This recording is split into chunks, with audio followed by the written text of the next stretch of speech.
Let's look at some examples of functions that will take arguments.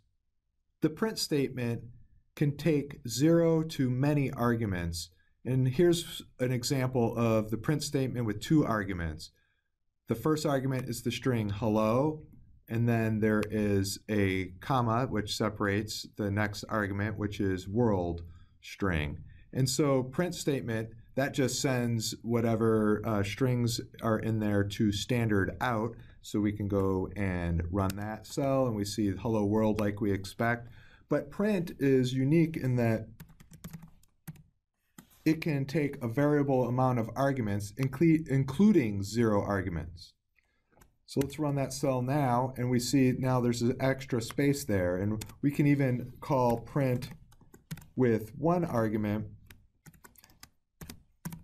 and then it's a little easier to see right there that we have a blank line that was printed when we sent it 0 argument. Print can take 2 arguments or no arguments or 1 arguments and can take up to almost an infinite amount of arguments. In this second example, we have the type function. And type is not so forgiving.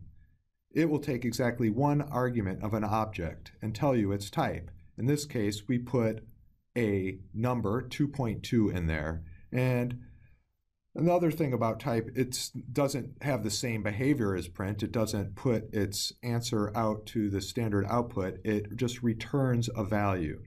And so right here, I'm storing that value in a variable called myType.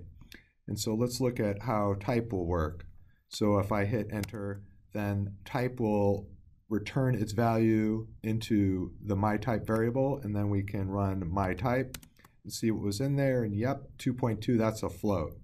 So we're seeing that arguments can be sent to functions in many different ways where there's a required amount, 1 or any other specific number of arguments, or they can be variable like we have here with the print statement.